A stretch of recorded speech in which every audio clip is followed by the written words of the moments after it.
ओम शांति। आज का प्रातः क्लास है 13 दिसंबर 1968।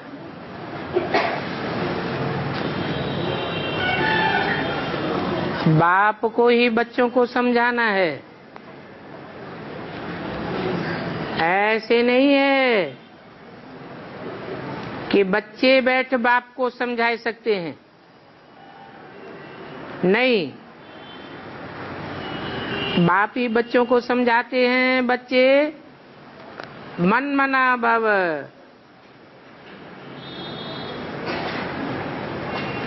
अर्थात मेरे मन में समा जाओ, मेरे संकल्पों में समा जाओ, मेरी वाचा में समा जाओ, फॉलो फादर के रूप में मेरे कर्मों में समा जाओ। बच्चे तो नहीं कहेंगे शिव बाबा मन मना भव। यूं भल बच्चे आपस में बैठ चिट-चैट करते हैं, राय निकालते हैं, परंतु मूल बात यह है महामंत्र, जो महामंत्र बाप ही आकर के देते हैं। मन मना भव।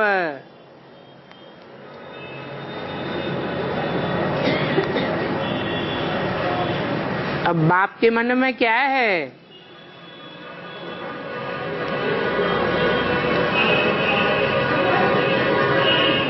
कौन से संकल्प हैं?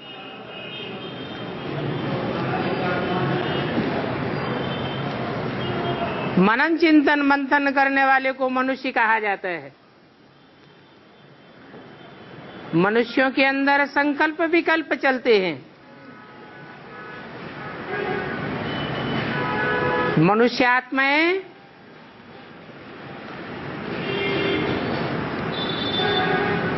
संकल्प विकल्पों से परे नहीं हो सकती। फिर भी जब अंत काल होता है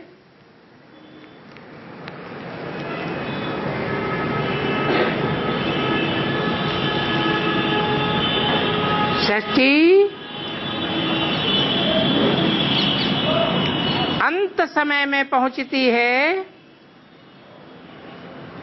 तो बाप ही आकर के कहते हैं, बच्चे मेरे मन के संकल्प में समा जाओ। अर्थात मैं निसंकल्प हूं, निराकारी हूं, निर्विकारी हूं, तो तुम आत्मा रूपी बच्चे भी ऐसे बनेंगे तो सृष्टि का पाठ पूरा करके मेरे धाम चले जाएंगे।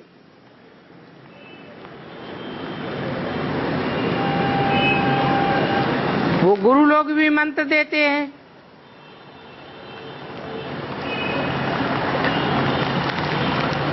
अब ये गुरुओं के द्वारा मंत्र देने का रिवाज कहां से निकला?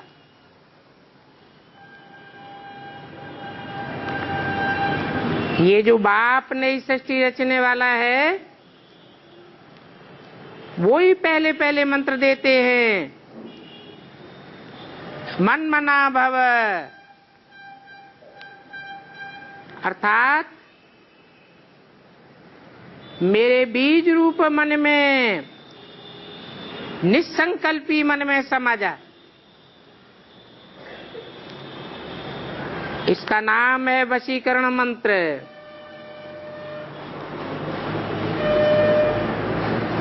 सब प्रकार के संकल्पों की सिद्धि हो जाएगी। अगर मन के संकल्पों को कंट्रोल कर लिया, अर्थात ये माया पर जीत पाने का संकल्प है, ये महामंत्र है। और ये महामंत्र कोई अंदर में नहीं जपना है।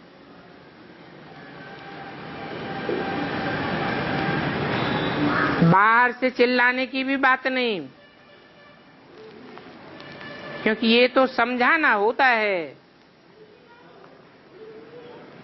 क्योंकि बाप अर्थ सहित समझाते हैं।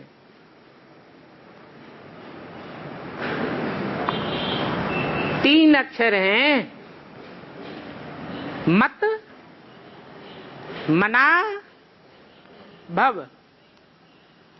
अर्थात मेरे मन में समझ आ।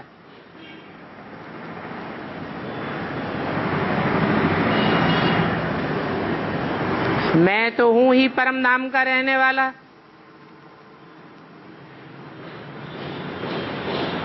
जन्म मरण के चक्र से न्यारा हूं। तुम बच्चे तो जन्म मरण के चक्र में आते हो, तो पुराने जन्मों की बातें भूल जाती हैं। मैं तो जन्म मरण में आता ही नहीं हूं, तो भूलने करने की तो कोई बात ही नहीं। मुझे कुछ भी याद करने की दरकार नहीं है।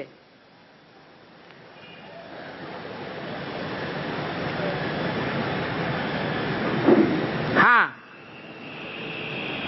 मैं मुकर्रर रथ में आता हूं तो तुम बच्चों को कहता हूं कि मैं कोई जानी जाननहार नहीं हूं।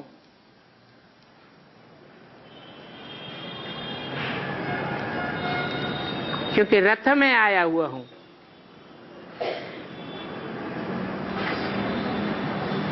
रथ में आने के बाद मुझे कहा जाता है शिव बाबा। शिव मेरी आत्मा का नाम है, और बाबा तो ग्रैंडफादर को कहा जाता है।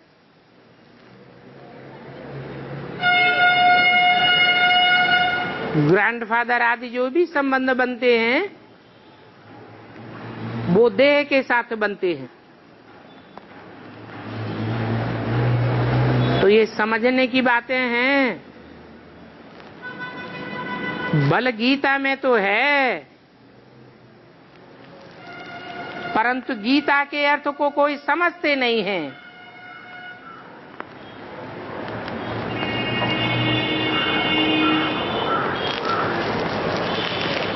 कि मन मना भव का अर्थ क्या है,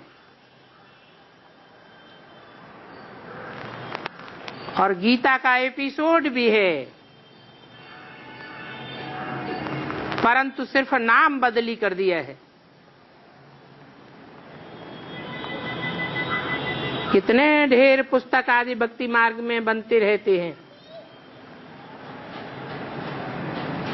वास्तव में ये सहज ज्ञान तो ओरली बाप बच्चों को समझाते हैं। जैसे और धर्म पिताएं आते हैं,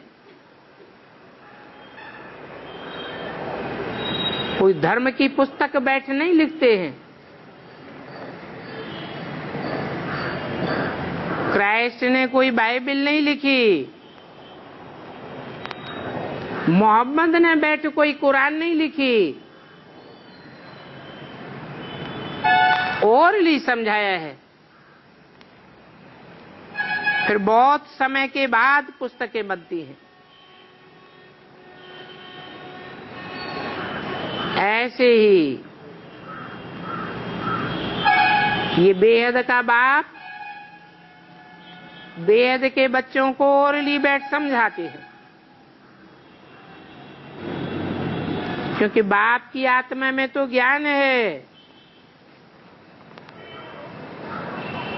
सारी सृष्टि के आदि मध्य अंत का ज्ञान है। क्योंकि जन्म मरण के चक्र में नहीं आता है।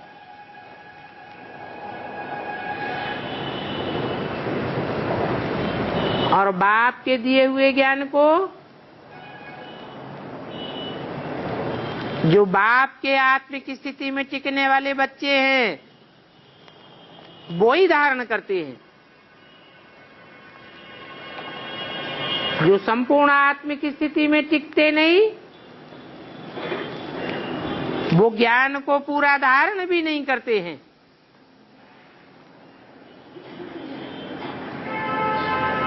तो बच्चों की आत्मा ही ज्ञान धारण करती है, बाकी सिर्फ सहज करके समझाने के लिए ये चित्र आदि बनाए जाते हैं। तो बच्चों की बुद्धि में ये सारा नॉलेज है, तुम जानते हो कि बरोबर आदि सनातन एक ही देवी देवता धर्म था। सनातन माने पुराना, इससे जास्ती पुराना कोई धर्म नहीं होता है। मुसलमान लोग भी कहते हैं अल्लाह वल दीन, अव्वल नंबर का दीन अर्थात धर्म है। इस समय तो दुनिया में बहुत धर्म हो गए। ये जो सतो प्रधान नई दुनिया थी वो अभी तमो प्रधान दुनिया बन गई। ये चित्र भी तुम दिखला सकते हो, और जो सभी धर्म हैं उनों के भी नक्शे तुम रख सकते हो। कितने ढेर के ढेर धर्म हैं, बोलो। यही एक भारत था, जबकि एक ही आदि सनातन देवी देवता धर्म था और दुनिया में कोई धर्म नहीं था, और एक ही भारत खंड था। ये अनेकानेक धर्म खंड बाद में तैयार होते हैं, बाद में समुद्र के गर्त से बाहर आते हैं। पहले तो ये सब समुद्र के गर्त में समाये हुए थे। जैसे जैसे धर्म पिताएं आते गए, अलग अलग धर्मों की स्थापना होती गई, वैसे वैसे धर्मखंड भी ऊपर आते गए।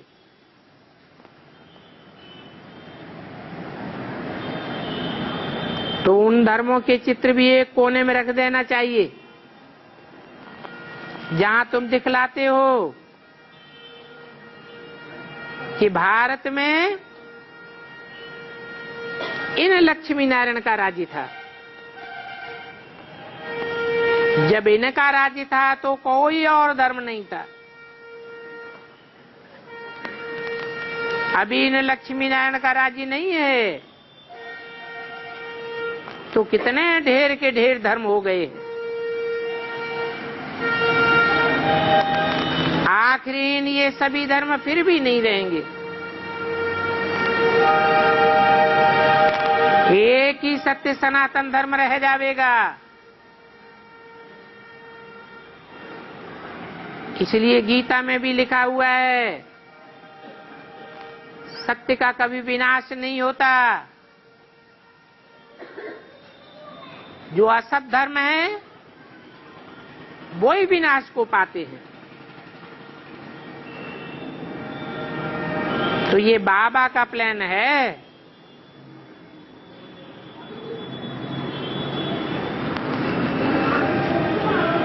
उन और धर्म वालों को विचारों को कितनी चिंता लगी हुई है।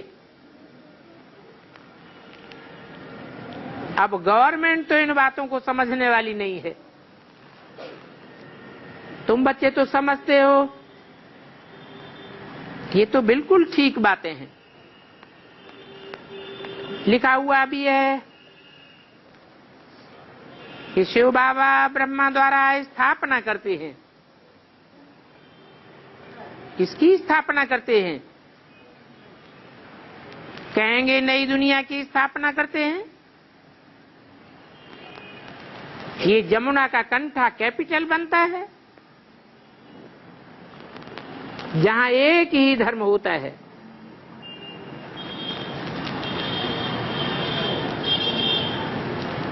वहां ये मनुष्य सृष्टि का झाड़ बिल्कुल छोटा होता है। तो इस झाड़ के आदि मध्य अंत का ज्ञान भी बाप ही आकर के देते हैं, चक्र का भी ज्ञान देते हैं। ये भी बताते हैं कि सतयुग में एक ही भाषा थी और कोई भी भाषा नहीं होगी। तुम सिद्ध कर सकते हो कि भारत भी एक ही था, भारत में राज्य भी एक ही था और भाषा भी एक ही थी, एक ही कुल था, एक ही मत था। उस समय जब लक्ष्मी नारायण का राज्य भारत में था तो राम राज्य भी नहीं था।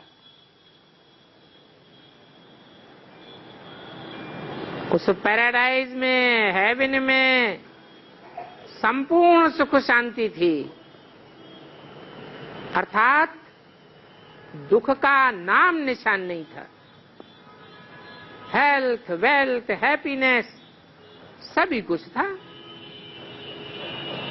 भारत नया था तो फिर लोगों की आयु भी बड़ी थी, क्योंकि पवित्रता भरपूर थी। पवित्रता में मनुष्य हृष्ट पुष्ट रहते हैं।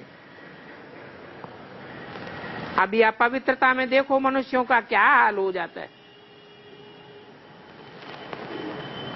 बैठे बैठे अकाल मौत हो जाती है, यहां तक कि गर्भ के अंदर भी मर पड़ते हैं। तो बताओ इस पुरानी दुनिया में कितना दुख हो जाता है।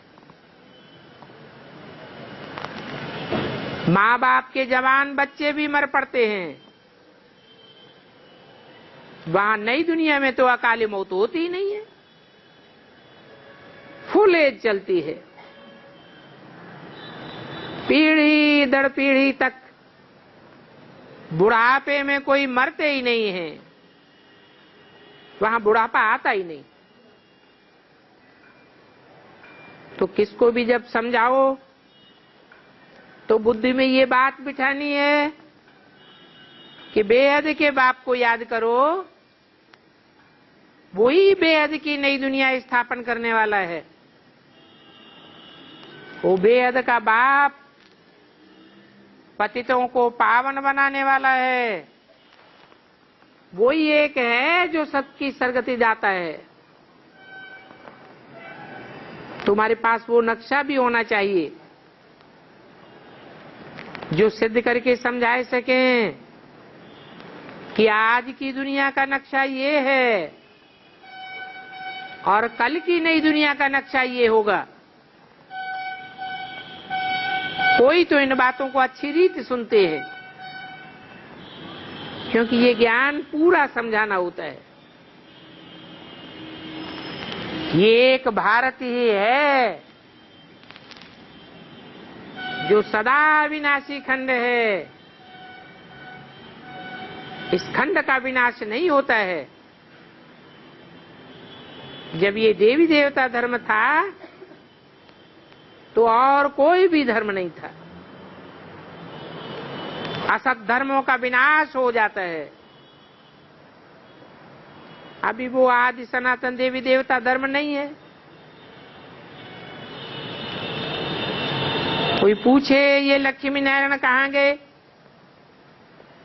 दुनिया में तो कोई बता ही नहीं सकेंगे। कोई में ताकत नहीं है बताने की कि ये लक्ष्मी नारायण कहाँ गए। तुम बच्चे तो ये बात भी रहस्ययुक्त अच्छी रीति समझा सकते हो कि ये लक्ष्मी नारायण अभी कहाँ हैं, और इसमें मुझने की तो दरकार ही नहीं, क्योंकि तुम तो सभी कुछ जानते हो। और फिर जानी हुई बात रिपीट भी कर सकते हो। तुम कोई से भी पूछ सकते हो ये लक्ष्मी नारायण कहाँ गए। तुम्हारे प्रश्न सुन करके तो सब बायरे हो जाएंगे। तुम तो निश्चय से बतलाते हो ये लक्ष्मी नारायण कैसे 84 जन्म लेते हैं, कैसे 84 के चक्र में आते हैं, कैसे नर से नारायण और 84 जन्मों के बाद नारायण से नर बनते हैं। ये नर से नारायण और नारी से लक्ष्मी बनने की कथा बाप ही आकर के सुनाते हैं। तुम्हारी तो बुद्धि में बैठा हुआ है। तुम झट से कहेंगे कि सतयुग की नई दुनिया में लक्ष्मी नारायण का राज्य था। एक ही आदि सनातन देवी देवता धर्म था। दूसरे धर्म वाले कोई वहां जाते ही नहीं हैं। वहां हर एक चीज सतो प्रधान होती है। सोना भी अथाह होता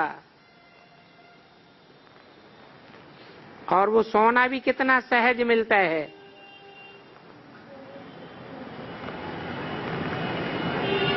इतना सोना होगा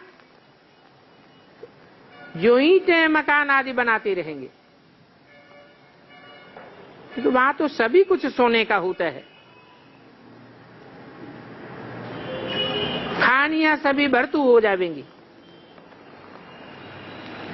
वहां कोई भी प्रकार का इमिटेशन तो होगा ही नहीं, क्योंकि वहां तो रियल ही बहुत है। तो नकली का क्या होगा। यहां तो इस पुरानी दुनिया में रियल का नाम निशान नहीं देखने में आता। इमिटेशन ही इमिटेशन। तो देखो इस पुरानी दुनिया में बनावटी का कितना जोर हो गया है। फिर 1268 की वाणी का दूसरा पेज। इसलिए कहा जाता है झूठी माया झूठी काया, ये झूठा सात संसार, ये सारी संपत्ति भी झूठी है। आज देखो तो कखपति हैं, कल करोड़पति देखने में आवेंगे। फिर देखेंगे जो आज के करोड़पति अरबपति हैं वो सब मिट्टी में मिल जाएंगे। नई दुनिया में तो हीरे मोती ऐसे किस्म किस्म के निकलते रहते हैं जो पता भी नहीं पड़ता कि ये कहां से आ गए। अभी तो झूठ सत्य का भी पता नहीं पड़ता, क्या सच्चा है क्या झूठा है। इतना शो होता है जो कोई परख भी नहीं सकते हैं कि ये झूठा है या सच्चा है। शुरू में तो बहुत ठगी करते थे। पहले नकली थी, लाल माणिक भी नकली थी, फिर हीरे भी नकली बने। अभी तो देखो ऐसे झूठे हीरे निकलते हैं जो बिल्कुल ही मनुष्य मुझ पड़ते हैं, परख ही नहीं सकते। उन्हें भारी बहुत कर देते हैं तो फर्क का पता ही नहीं पड़ता है। वहां तो ये झूठी चीजें आदि होंगी ही नहीं। जब वहां विनाश होता है तो ये झूठी चीजें सब धरती के अंदर चली जाती हैं। इतने बड़े बड़े पत्थर, इतने हीरे, वहां नई दुनिया में कितने मकानों में लगाते होंगे। अब बताओ वो सब कहां से आता होगा। उतने हीरों को कौन कट करते होंगे। ऐसे तो इंडिया में बहुत होशियार लोग हैं। असल में सबसे तीखे बेल्जियम की तरफ हैं, और हीरे तो यहां भी कट होते हैं, काटने में एक्सपर्ट हो जाते हैं। यहां होशियार होकर के वहां नई दुनिया में होशियारी लेकर के जावेंगे, आकर के कारीगर बनेंगे हीरे आदि काटने के लिए। आजाद एक तरफ के हीरे,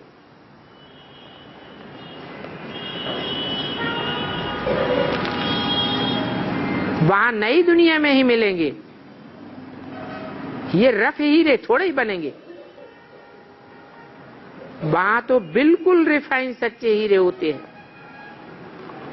ये बिजली, ये टेलीफोन, ये मोटरें आदि पहले कुछ भी नहीं थी। बाबा की इस लाइफ के अंदर ही अंदर देखो क्या क्या निकल पड़ा है। 70-80 वर्ष हुए हैं जो ये सभी जोर से निकल पड़ा है। वहां नई दुनिया में भी बड़े एक्सपर्ट होते हैं, अभी तक भी सीखते रहते हैं, होशियार होते रहते हैं। ये भी बच्चों को साक्षात्कार कराया हुआ है कि वहां हेलीकॉप्टर भी फुल प्रूफ होगा, कोई भी एक्सीडेंट आदि की बात नहीं।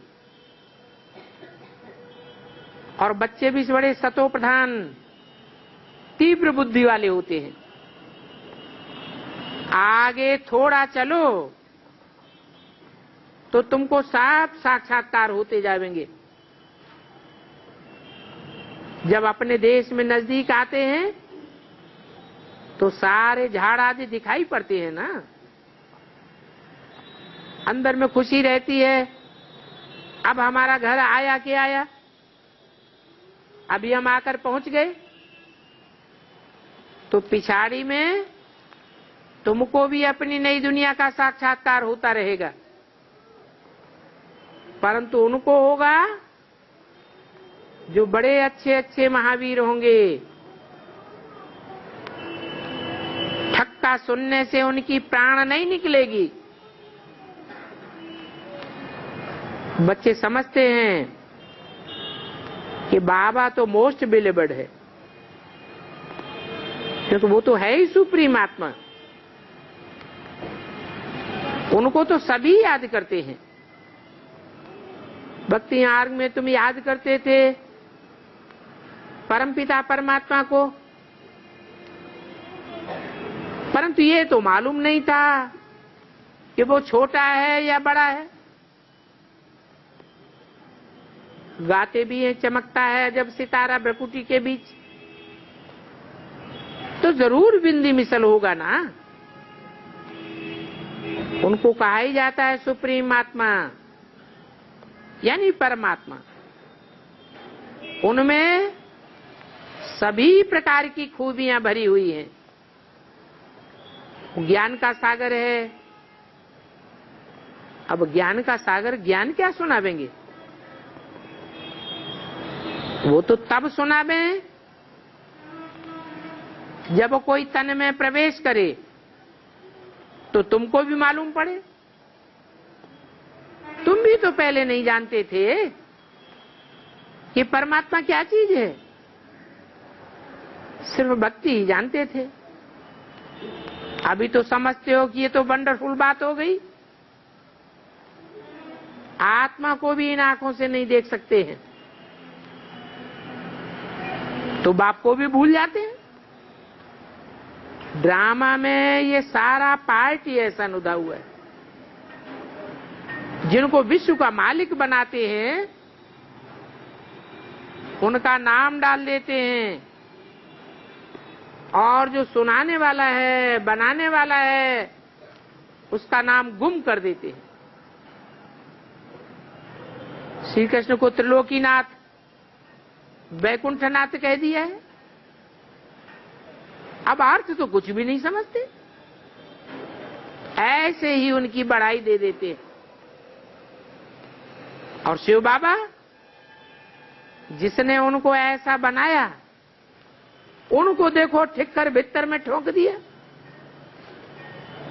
अब मनुष्यों को तो कुछ भी समझ नहीं है, समझते हैं भक्ति करने से भगवान मिलेगा। अरे तुम तो कहते हो पतित पावन आकर के हमको पावन बनाओ, तो इस बात से ही सिद्ध होता है कि भक्ति करते करते तुम पतित बन गए हो। तो बाप कहते हैं मैं इन साधुओं का भी आकर के उद्धार कर देता हूं।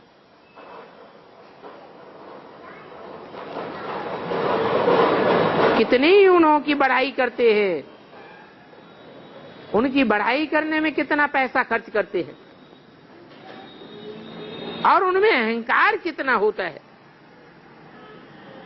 ये लक्ष्मी नारायण तो सतो प्रधान और ये तमो प्रधान, क्योंकि सतो प्रधान तो रहते ही सतयुग में हैं।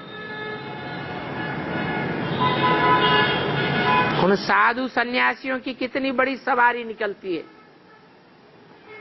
ये भक्ति मार्ग का रस्म रिवाज है। ये प्राइम मिनिस्टर ऐसे ऐसे क्या करते रहते हैं। इन सन्यासियों लोगों का, शंकराचार्यों का कितना भवका दिखाते हैं। इन्हों से तो गवर्नमेंट के लोग भी डरते हैं, समझते हैं कहां शाप न दे देवें। इस बात पर कुछ कहानी भी बैठ बनाई है कि श्राप मिल गया। अब ऐसे तो कब होता नहीं है,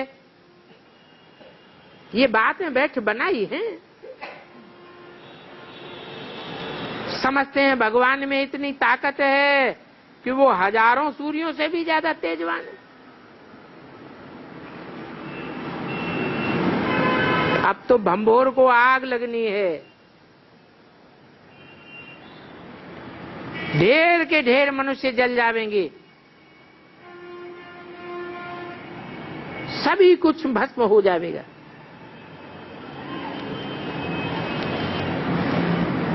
शास्त्रों में भी ऐसी ऐसी बातें बनाई है। अब बताओ मैं बच्चों को कैसे जलाऊंगा? बच्चों की तो माँ बाप भी रक्षा करते हैं ना, ये तो नहीं हो सकता। बच्चों को कब बाप डिस्ट्रॉय करेंगे क्या? ये तो ड्रामा रचा हुआ है, बाकी कोई डिस्ट्रॉय आदि करते थोड़े ही हैं। ये डिस्ट्रक्शन का पार्ट ड्रामा में नुदा हुआ है। पुरानी दुनिया खत्म हो जाएगी और नई दुनिया स्थापन हो जाएगी। पुरानी दुनिया के विनाश के लिए ये नेचुरल कैलेमिटी सभी काम करने वाले हैं। 13-12-68 की वाणी का 3रा पेज।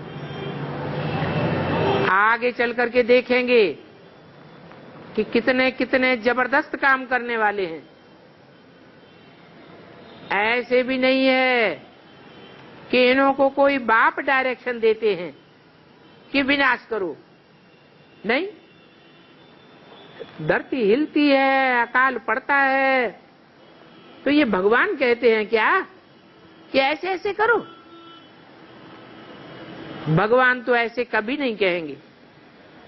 हाँ, ये तो जरूर है कि ये ड्रामा में पार्ट है। बाप नहीं कहते हैं बाम शादी बनाओ,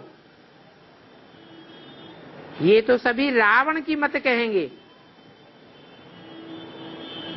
और ये भी बना बनाया ड्रामा है। रावण राज्य है तो बुद्धि भी आसुरी बन जाती है। कितने मरते हैं, आखिरी में ये आसुरी बुद्धि वाले सब कुछ जलाए के खाक कर देंगे। परंतु बाप थोड़े ही कहते हैं ऐसे करो। ये बना बनाया खेल है जो रिपीट होता रहता है। बाकी ऐसे भी नहीं कि शंकर की आंख खुलने से विनाश हो जाता है। इनको गॉडली कैलेमिटीज कहेंगे। ये नेचुरल होता है। अभी बाप तुम बच्चों को श्रीमत दे रहे हैं, कोई को दुख देने की बात नहीं करो। बाप तो है ही सुख का रास्ता बताने वाला, सुख देने वाला, सुख का सागर। ड्रामा प्लान अनुसार मकान तो पुराना होता ही है, तो ये सच्चे रूपी मकान भी पुराना हो जाता है। देखते हैं इस पुराने मकान का गिरने का डर है, तो फिर बाप नया बनावेंगे। तो ये बेहद का बाप भी कहते हैं ये सारी पुरानी दुनिया रूपी मकान बहुत पुराना हो गया, अब ये खलास होना है। खलास होने की निशानी है। आपस में देखो कैसे लड़ते रहते हैं। आसुरी बुद्धि बन गई। जब ईश्वरीय बुद्धि होती है तो कोई भी मारने आदि की बात नहीं हो सकती। बाप कहते हैं मैं तो सभी का बाप हूं। बाप का तो सभी पर प्यार होता है। बाबा यहां देखते हैं, फिर अन्य बच्चों की तरफ नजर जाती है, क्योंकि वो बच्चे बहुत प्रेम से बाप को याद करते हैं, सर्विस भी करते हैं।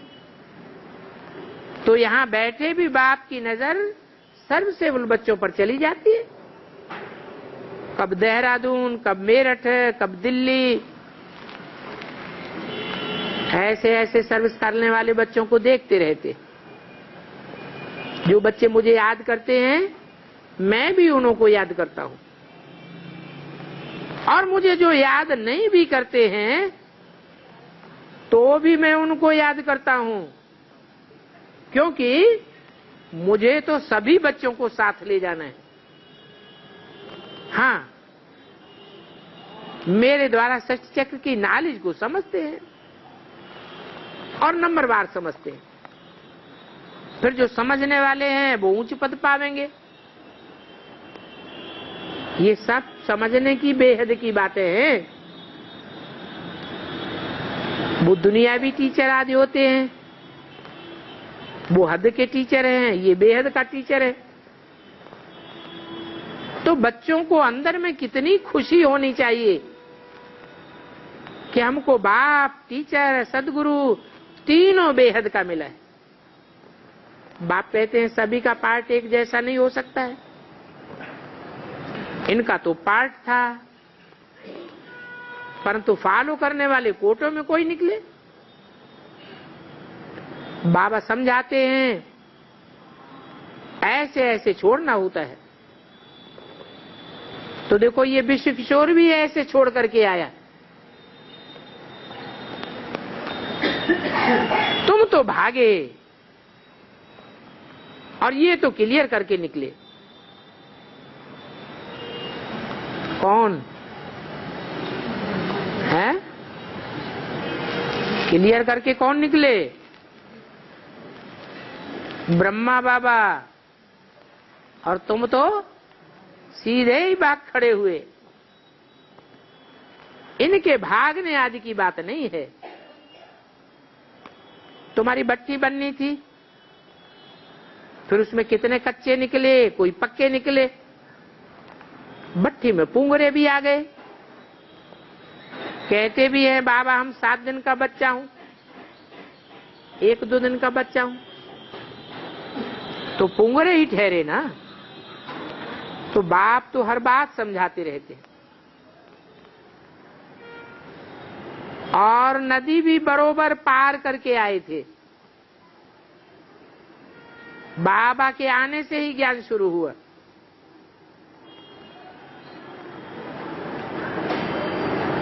उनकी कितनी महिमा है। वो गीता के अध्याय तो तुम जन्म जन्मांतर कितने बार पढ़े होंगे। अभी देखो उस पढ़ने में और अभी की समझाने में कितना भारी अंतर है। कहाँ कृष्ण भगवान वाच और कहाँ शिव भगवान वाच, रात दिन का फर्क हो जाता है। झूठी गीता शास्त्र आदि पढ़ते पढ़ते झूठ गंड बन गया। तुम्हारी बुद्धि में अभी है हम सचखंड में थे, वहां सुख बहुत हमने देखा है। 3/4 सुख तुम देखते हो। बाबा ने सुख के लिए ड्रामा बनाया और ये ड्रामा तुम्हारे लिए बना है, तो दुख के लिए थोड़े ही बनावेंगे। ये तो बाद में मुसलमान जब आते हैं तब तुमको बहुत दुख मिलता है। अभी लड़ाई तो इतनी जल्दी नहीं लग सकती है, क्योंकि तुमको तो सुख बहुत मिलता है। अगर आधा सुख दुख हो तो इतना मजा ही नहीं आ सकता। वो तो जब धर्म स्थापन हो, उनकी बहुत वृद्धि हो, नई नई आत्माएं आवे, उनका बहुत लश्कर बने, तब काम में आवे। अभी तो देखो कितनी लड़ाइयां आदि लगती रहती हैं।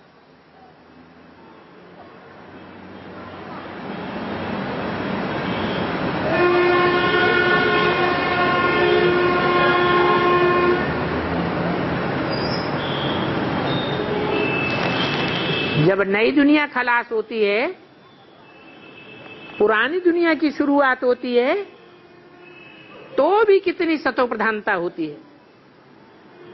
350 वर्ष तक तो कोई लड़ाई आदि नहीं, बीमारी आदि नहीं। और यहां इस दुनिया में तो देखो बीमारी के पिछाड़ी बीमारी लगी हुई है। अब सतयुग में ऐसे कोई कीड़े आदि थोड़े ही होंगे जो सारा अनाज खा जावे, इसलिए उनका तो नाम ही है स्वर्ग। तो तुमको अपने पास वर्ल्ड का नक्शा रखना चाहिए, तो समझा सकेंगे असल में भारत ये था और उस समय दूसरा कोई भी धर्म नहीं था।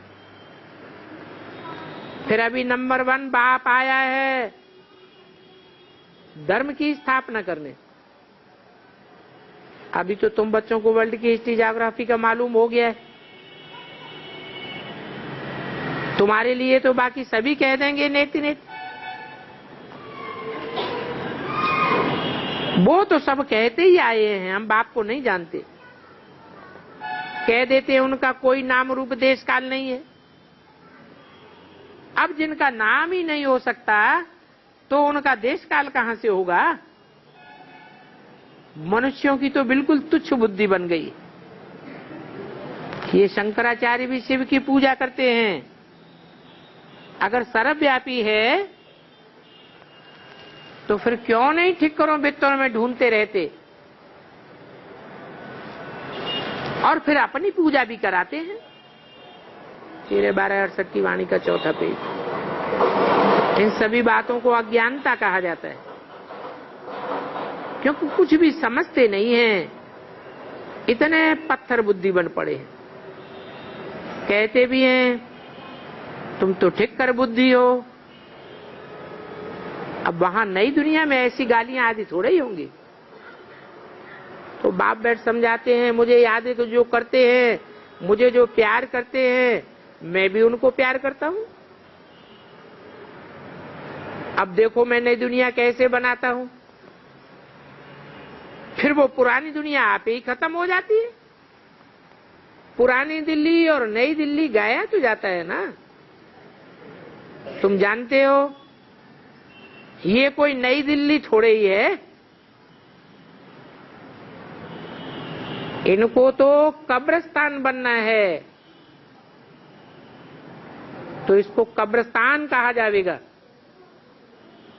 नई दुनिया होगी परिस्तान, अभी मेरे ही बच्चे काम चिचा पर बैठ भस्मीभूत हो गए, मुर्दे बन गए। फिर बाप आकर के ज्ञान शिक्षा पर बिठाते हैं। काम शिक्षा पर बैठने से रावण राज्य हो जाता, फिर ज्ञान शिक्षा पर बैठने से तमो प्रधान से सतो प्रधान बन जाते हैं। कितनी सहज बात समझाते हैं। बल भर गृहस्थ आहार में रहो, परंतु बाप को याद करो। जिनको बंधन आदि नहीं है वो तो झट ज्ञान उठाए लेते। इनमें तो बाप ने प्रवेश किया है, ऐसे नहीं बाप ने इनको छुड़ाया है। जैसे कि वैराग आने लगा, समझा ये तो सृष्टि खत्म होने वाली है, विनाश को देख लिया तो वैराग क्यों नहीं आवेगा। अब उन सन्यासियों को तो दुनिया के विनाश का साक्षात्कार नहीं होता है। ये तो समझते विनाश होने वाली चीज से दिल क्या लगावेंगे। इनको कहा जाता है बेहद का वैराग। खत्म होने वाली चीज में क्या प्रेम रखना। तो आत्माओं को बाप बैठ समझाते हैं, अभी ये पुरानी दुनिया खत्म होने वाली है, तो नई दुनिया जो मैंने बना रहा हूं उस स्वर्ग को याद करो, बाप को और वर्ष को याद करो। क्योंकि बाप को याद करेंगे तो वर्षा तो है ही है। बन बना भाव का अर्थ भी है, मुझे याद करो तो तुम चतुर्भुज बन जाएंगे, अर्थात महाराजा महारानी बनेंगे। विनाश तो जरूर होना है, इसलिए ये सभी कुछ छोड़ना है। फिर नई दुनिया में तो मोह बन जाएंगे, तो विनाश के पहले ही क्यों नहीं छोड़ देना चाहिए। तो इन बाबा को तो खुशी का पारा चढ़ गया और वैराग आ गया सारी दुनिया से। तुमको भी सारी दुनिया से वैराग होना है, क्योंकि ज्ञान आने से फिर भक्ति से वैराग जरूर होता है। ये सब विनाश होने वाला है। अभी तो हमको घर वापस जाना है, इसके लिए पुरुषार्थ करना है, क्योंकि वापस तो जावेंगे तब जब अपन को निराकारी बनावेंगे। ये पुरानी दुनिया विनाश हो जाएगी और हम नई दुनिया में वाया शांति धाम जावेंगे। सीट बाप है, सीट होम है, सीट राजधानी है, तो याद क्यों नहीं आवेगा। बाप तुम बच्चों को भी कहते हैं अभी नई दुनिया में चलना है, तो बाप को और नई दुनिया को याद करो, फिर भी बुद्धि और तरफ चली जाती है। बाप कहते हैं दिन में तो भल धंधा आदि करो, परंतु अमृत वेले का अच्छा पुरुषार्थ करो। भक्ति में भी कहते हैं राम से मेरे मेरे मन प्रभात, प्रभात को शिव बाबा को याद करो। तो हे आत्मा, प्रभात को बाप को याद करो। और ये अभी की बात है, क्योंकि अभी ये बेहद का प्रभात होने वाला है। भक्ति में इनका अर्थ नहीं समझते हैं, मुख से आवाज भी नहीं करना है, अंदर अंदर बाप को याद करना है। बेहद के बाबा का परिचय तो मिल गया। जब परिचय मिल गया तो भल घूमो फिरो, औरों को बाप का परिचय देते रहो, तो तुम स्वर्ग में आ जाएंगे, ऊंच पद पाए लेवेंगे। सवेरे को याद करने में बड़ा मजा आता है, चाहे उठकर बैठो चाहे घूमो फिरो, परंतु बाप को याद करो। तो जानते हो विनाश जरूर होना है। फिर हम जावेंगे अपने घर, कपड़े तुम्हारी बदली हो जाएंगे, कल्प कल्प तुमको वही कपड़े मिलेंगे, वही फीचर्स। ये बेहद का झाड़ है जिसको तुम अच्छी रीत समझ गए हो।